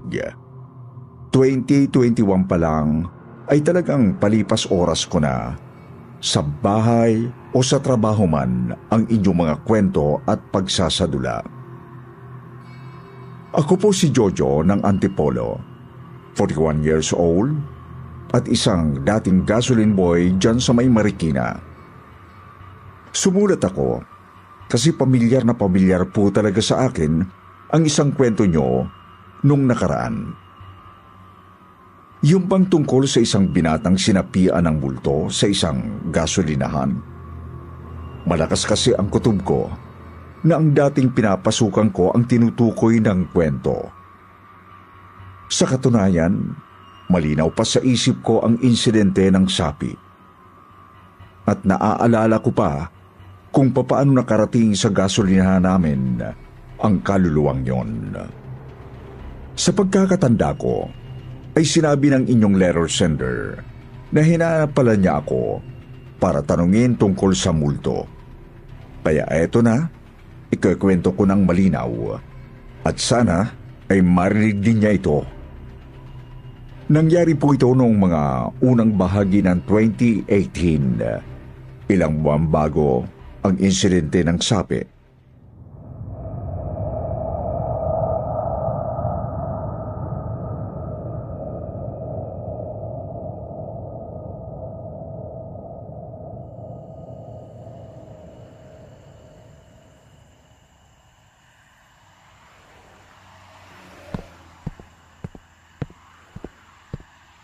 Uy, Jojo, ganito ba talaga rito?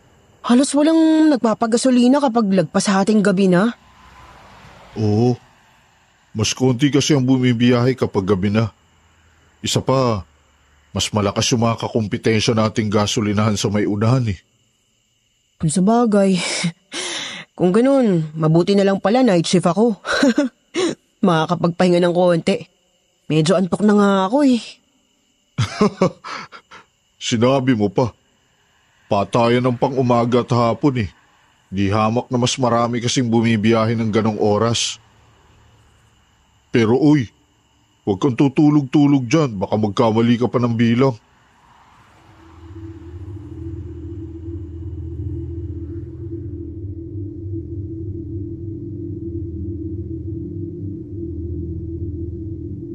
Ang gabing yon ang unang duty ng bago naming kahera na si Rona. Tutumboy-tumboy pero sabi niya naman sa akin ay pusong babae naman daw talaga siya. Ako naman ay ilang taon ng gasoline boy doon. Nagtagal ako kasi may kakilala ako sa opisina ng gasoline company na yon. At saka, syempre, maayos din ang pagtatrabaho ko. May pinapakain akong pamilya, kaya kailangan talagang magtino. Maayos naman ang unang mga oras ng gabi. Nakakapagpahinga kami ni Rona kasi wala ngang masyadong nagpapagasolina. Subalit nagbago ang ihip ng hangin nung mga pasado 2:00 ng madaling araw. May dumating na motorsiklong. Nung una, nakita kong may 2 sakay. Ang driver at isang nakaangkas na nakabarong. Nakahelmet ang driver, pero tela lang ang nakabalot sa mukha ng nakaangkas. Harurot ang pagpapatakbo nito sa kalsada at bumagal na lamang nang papasok na sa gasolinahan namin.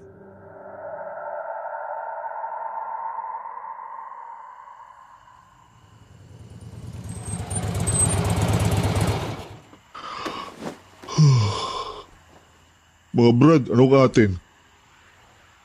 Pasensya na. Medyo antok na talaga ako eh. Nasaan na yung nakaangkas? Namalik mataba ako.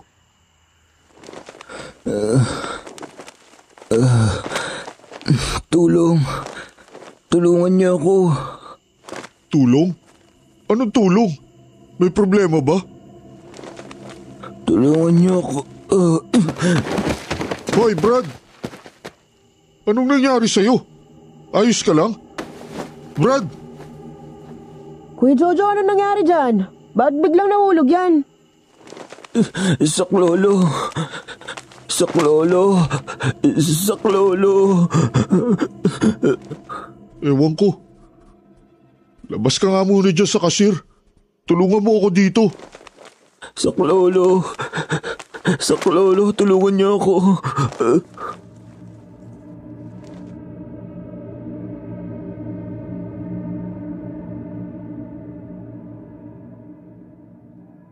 Hindi namin malaman ni Rona kung bakit bigla na lang nanghina at nahulog mula sa minamanehong motor ang binatang dumating.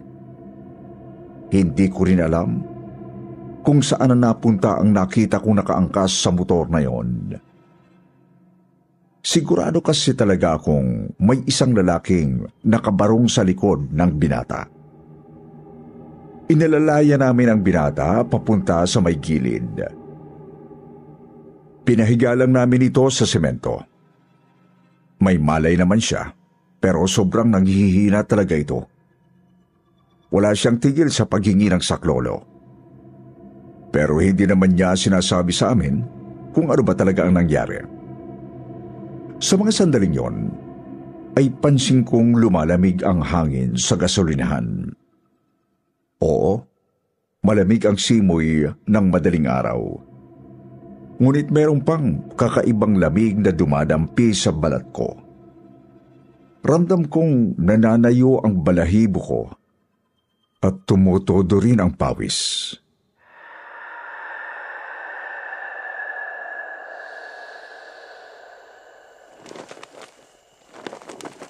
Tulungan niyo ako. Saklolo, pakiusap. Tulungan niyo ako. Ayoko pang mamatay. Tulong! Paano ka namin tutulungan kung di ka naman nagsasabi? Huminahon ka muna. Sabihin mo sa amin kung ano ba problema mo. Andyan na siya. Ilayo niyo ako sa kanya. Pakiusap. Pakiusap, ilayo niyo ako sa kanya. Sino bang andyan na? Linawin mo sinasabi mo, tol. Saan galing yung nagre-ring? Ayun. Doon, Rona. Kunin mo. Nasa lapag doon sa may motor nitong tao. Sa kanya yata yan eh. Oo nga, teka. Baka rin makapagtanong tayo dito sa tumatawag. I-loudspeaker mo para marinig din itong bisita natin. Ayoko! Ayoko! Pakiusap! Huwag! Ayoko! Teka. Leo, nasa kabang mokong ka? Bakit bigla kang sumibat? Napakadelikado ng ginawa mo, hoy. Hi po. Hindi po ako si Leo. Ay, hala. Babae? Sino ka? Saan ang kaibigan namin? Siguro si Leo tong tinulungan namin dito. Bigla na lang kasi siyang dumating dito sa gasolinahan at humihingi ng saklolo. Hindi naman nagsasabi kung anong tulong ang kailangan niya. Diyos ko, Lord. Kanina pa po namin siya hinahanap eh. Bigla na lang kasi siyang umalis. Hindi pa nagtapos ang... kumusta na siya? May malay naman po pero sobrang nangihinat ng lalamig eh. Nanginginig pa nga oh. Mabuti naman po't okay lang siya. Teka, saang gasolinahan ba at nang mapuntahan namin kayo, ate?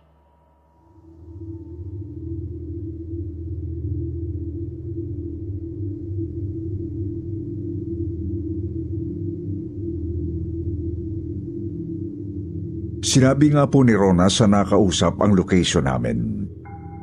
Hindi nga lang ako mapalagay kasi mukhang may inililihim din yung tumawag. May iniwasan siyang sabihin kay Rona. Yung hindi raw natapos nang biglang umalis itong sinasabing si Leo. Gumulong ang mga minuto. Ramdam kong bumibigat lalo ang lamig sa paligid. Pansin kong nararamdaman din yun ni Rona. Kasi kita kong hindi rin siya mapakali. Itinabi na rin muna namin ang motor nung Leo. At nang hindi makasagabal kung may magpapagasolina.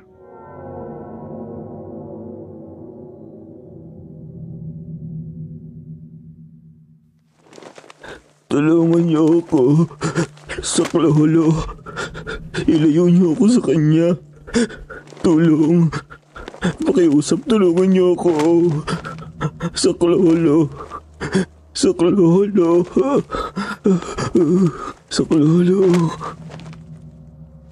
Tumawag na kaya tayo ng pulis, ano? Huwag muna, Kuya Joe. Antayin muna natin ang mga tropa nito. Mukhang totoong kaibigan niya naman yun eh. Binasa ko rin kasi ng konti itong paalitan nila ng mga teksto. Sige. Maghintay tayo ng mga 1 oras.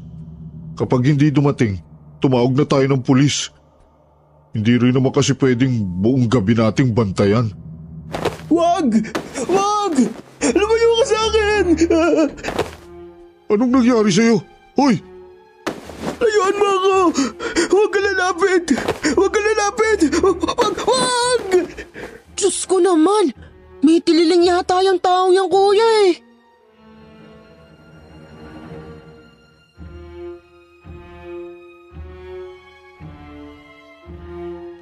Gulat na gulat at takang-taka kami sa biglang pagsigaw ni Leo, Sir Wilmore.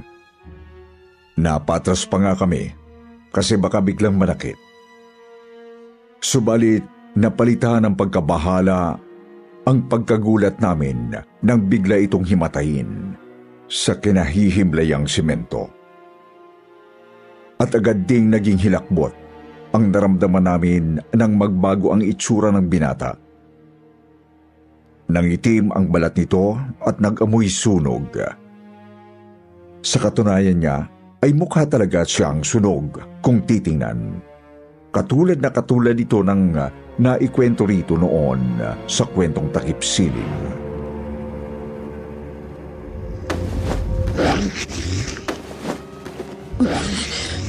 Anong nangyari? Bakit? Aswang ba yan? Aswang yata to, Kuya Jojo! Aswang tong lalaking to!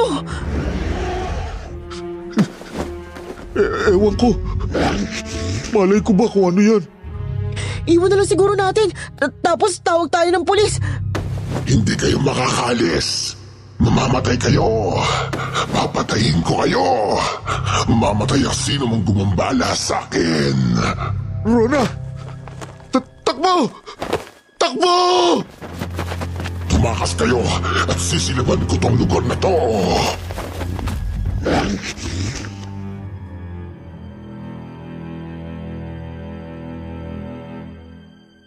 Hindi kami makapagpasya kung aalis na ba kami doon, Sir Wilmore.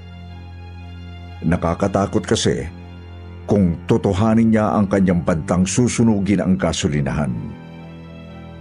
Ang ginawa lang namin ay lumayo kami ng ilang metro mula sa kanya. Hanggang sa napalingon kami nang may dumating na isang FX.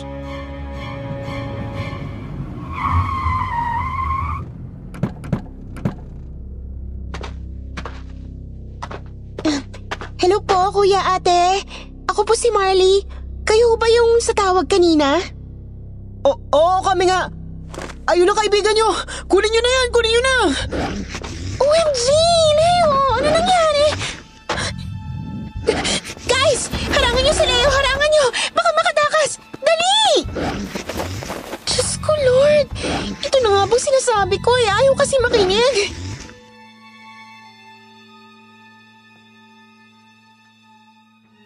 Nagsibabaan mula sa FX ang mga kasama noong Marley. Sa pagkakatanda ko, ay nasa 7 o 8 yata silang lahat, pawang mga binata't dalaga.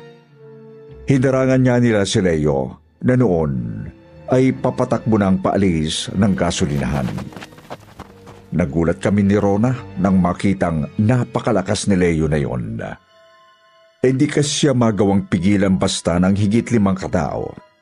Kaya napilitan kami na tumulong ni Rona na maigapos lang ang binatang sunog ang balat. Pakawalan niyo ako! Mga hangal! Pakawalan niyo ako! Mga walang iya kayo! Mamamatay kayo! Papatayin ko kayo! Ano ba kasing nangyari rito sa kaibigan niyo? Aswang ba to? Bakit nagbago yung balat niya? Ganito po kasi, Kuya Jojo, Ate Rona. Pumunta kasi kami sa isang abandonadong gusali para mag-ghost hunting. Nasunog daw yung gusaling yun ilang taon nang nakakaraan eh. Sus Mariosep, anong nakain niyo? Ilang ulit naman na po kami nakapag-ghost hunting, Kuya Jojo. Yun nga lang eh, naisip naming maglaro ng Ouija board. Ouija? Yung ba yung tawag-tawag ng mga multo? At doon kayo nagtawag ng maligno sa mismong gusali? Yes po ate. Spirit of the coin po yung ginawa namin.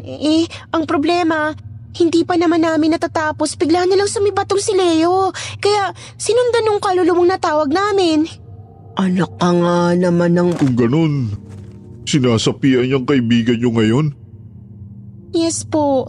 Kaya nga, dinala rin namin yung Ouija board dito eh. Dito na lang namin ipagpapatuloy yung ritual para matahimik ulit yung multo. Sigurado ba kayo dyan sa binabalak niyo? Wala na po kaming alam na ibang paraan, kuya eh. Ito lang ang naiisip namin. Ay, naku. O siya. Doon na kayo sa may sulok na bahagi ng pader na yan para di kayo agad mapansin kung may magpapagasoli naman. Kuya Jojo, ikwintas niyo rin po ni Ate Rona tong mga rosary na to. Nabindisyon na po yung mga yan para sure tayo na hindi tayo gagalawin ng kaluluwa.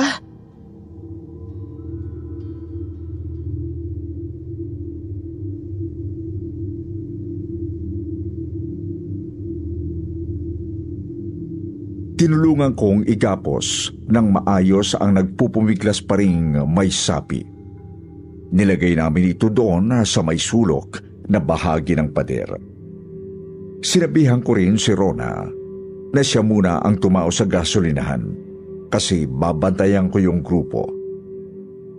Bagamat lumayo ako ng ilang metro mula sa kanila, ayokong madamay kung anong kababalaghan man ang lumabas mula sa katawan ng tao. Naglatag si Marlene ng isang malapad na parisukat na tabla.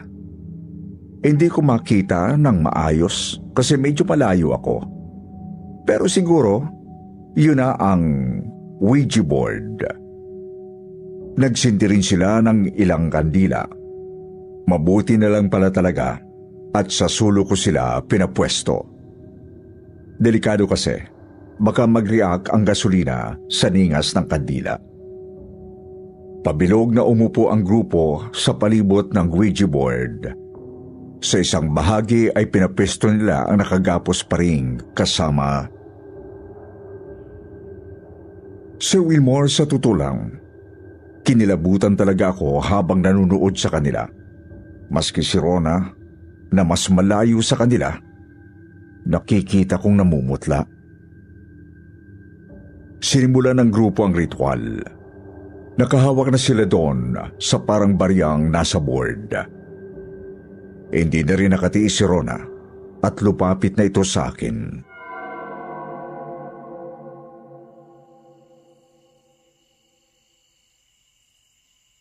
Sigurado ka bang ayos lang na hayaan natin ang mga yan, Kuya Joe? Mukhang ayos lang naman. Ganyan naman yung pakikipag-usap sa mga kaluluwa gamit ang Ouija board eh. Base sa mga napapanood ko sa TV at YouTube Nakakatakot kasi. Baka mamaya niyan, inaalay na pala sa demonyong kaluluwa natin ang hindi natin nalalaman. Ewan ko. Basta, kung okay sa'yo, tibayan mo na lang ang pananampalataya mo, Rona. Yun lang ang tanging depensa natin kung sakali mang may masamang mangyari.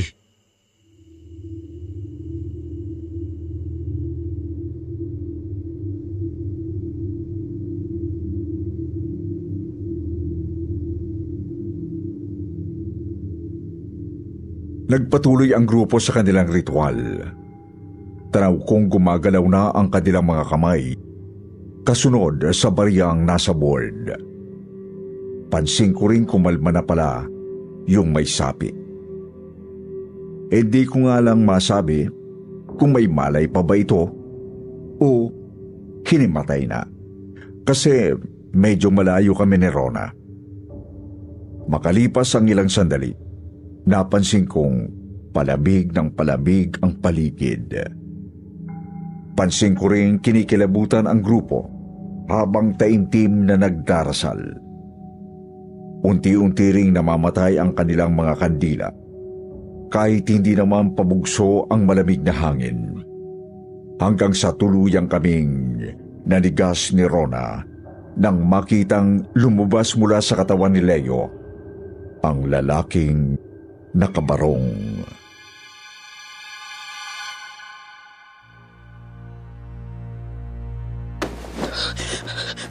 Diyos ko po, ano yan? Sabi ko na nga, Abe. Hindi ako namamalikmata kanina. Nakita ko yung nakaangkas sa motor ng binata pagdating niya. Pero may takip na tela yung mukha niya kanina eh. Bakit ngayon? Sunog na sunog yung mukha, kuya. Mukhang biktima ng nasunog na gusali yung multo na yan, hanip. Hanggang sa nagtaka na lang kami nang biglang maglaho ang multo, Sir Wilmore. Kumalma rin ang pakiramdam namin sa paligid at umayos na rin ang ningas ng mga kandila. Nakita ko ring nagyakapan ang magkakaibigan at saka inalalayan nilang tumayo si Leo. Habang nagliligpit ng gamit ay kinawayan kami ni Marley. Suminyas ito. Okay na raw, kaya lumapit na kaming dalawa.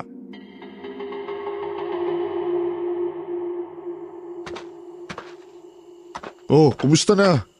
Ayos na ba? Yes po, Kuya Jojo, okay na po. Medyo okay na rin si Leo. Kailangan na lang niya magpahinga. Salamat po, Kuya at Ate. Salamat po sa pag-alalay sa akin. Wala yun. Basta, kung hindi ka naman pala makakatagal sa mga ganyang multo-multo, huwag ka na lang sumabay sa ganyang trip ng mga tropa mo. Nakakagulo ka eh. Pasensya na ho.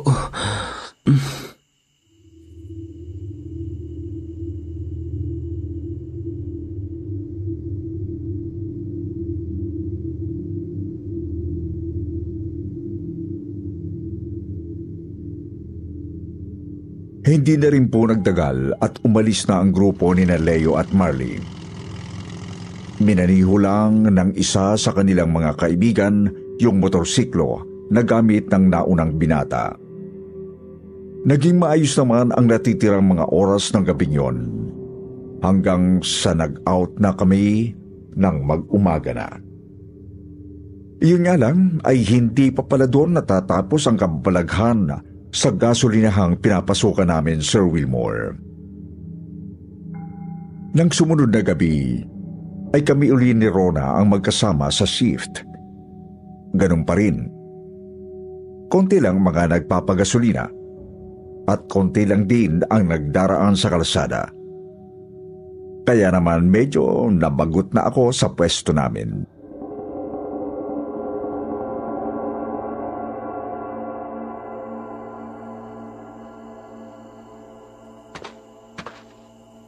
Rona, yosi muna ako ha. Pantanggal bagot lang. Nabuburyong na ako eh. Uy, kuya, delikado yan. Lalayo naman ako. Doon ako sa may sulok ng bahagi ng pader. Sige po, kuya. Video call ko lang muna itong jowa ko. Ilalaki ba yan? Baka mamaya, chika bebs pala yan ha.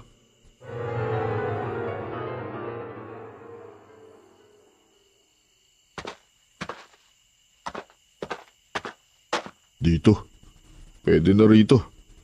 Pero, bakit bang sama pa rin ang pakiramdam ko rito sa may pader? Kakilabot pa rin ang lamig sa balat. Di bali na ka. Baka guni-guni ko lang.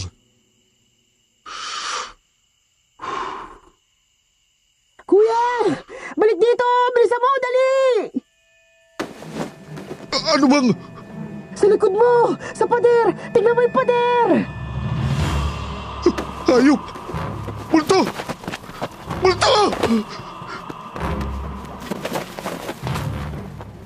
Mabilis akong tumakbo pabalik sa may cashier ng gasolinahan. Doon na ako lumingon ulit at natanaw ko ang lalaking nakabarong. Nakatayo ito sa tabi ng pader. May telang nakabalot sa kanyang mukha. Pero hindi nawala sa isip ko ang sunog nitong itsura. Ramdam na ramdam ko rin ang matalim nitong titig sa amin ni Rona. Mabuti na lang talaga at hindi naman ito lumapit sa amin. Makalipas ang ilang minuto ay may nagpagasolinang pick-up. Nang makaalis ang sasakyan, hindi na rin namin natanaw ang lalaking nakabarong.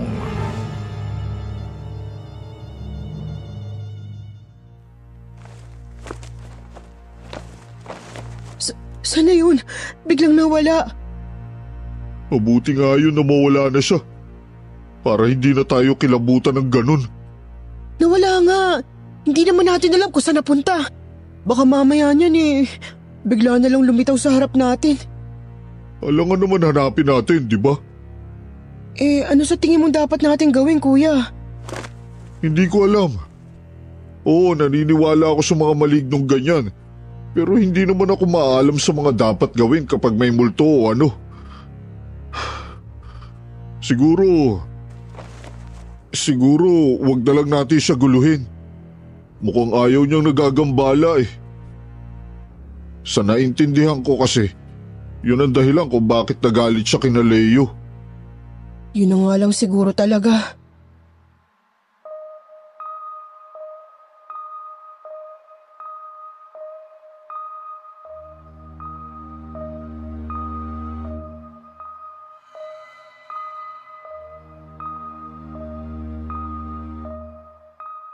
Nagdaan ng mga araw, linggo at buwan.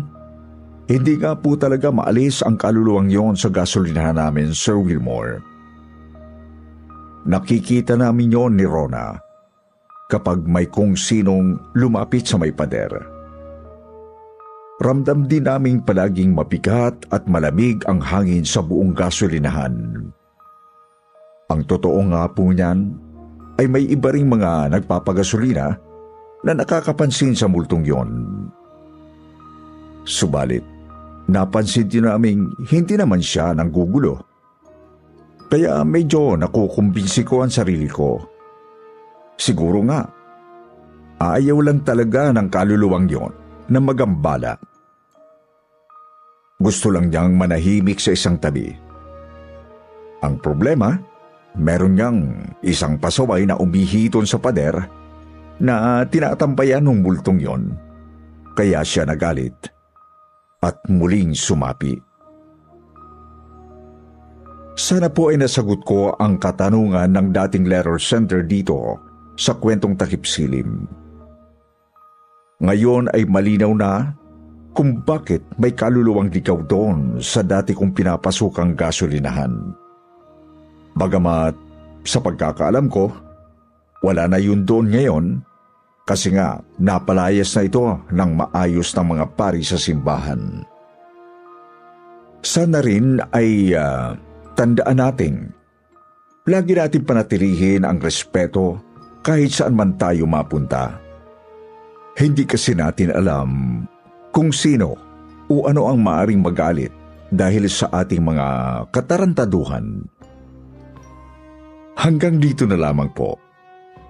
Jojo ng Antipolo.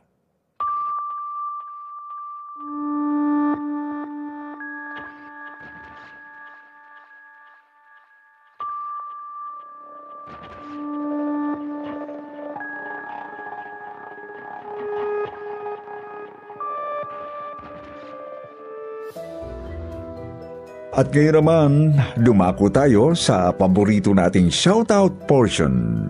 Shoutout going out to Jessica Crisbel Ugadan, Nike Alera, Joviali, Rowan, Leo Olan, Marina's Kitchen, Angel Terante, Nessa Kit, DJ Inday, and my own, Marita Espiritu, Magbabasa tayo ng pinakamagandang comment galing kay Mary Christine Castro at Nancy Viana. Sabi ni Mary, madalas po ako nag-iisa sa office namin at horror stories lagi kong pinakikinggan. Pero kahit anong uri ng horror story, hindi ako natatakot. It's my favorite. Sabi naman ni Nancy, good afternoon po mga kakwentong takipsilim at kasityo bangungot. Always listening while working, kahit matutulog na at may bago, nakikinig pa rin hanggang sa makatulog ako. Sarap pakinggan ang mga horror kasi ang gagaling ng mga narrators at mga voice talents. More horror stories na may aral and God bless po. Sa mga hindi nabanggit, sa susunod na lang po, huwag niyo pong kalilimutan mag-reply sa ating shoutout box na nasa comment section para ma-shoutout ang pangalan ninyo. Muli po mula sa bumubuo ng kwentong takipsilim at sityo bangungot, ito ang inyong lingkod, Wilmore Plopino, nagpapasalamat.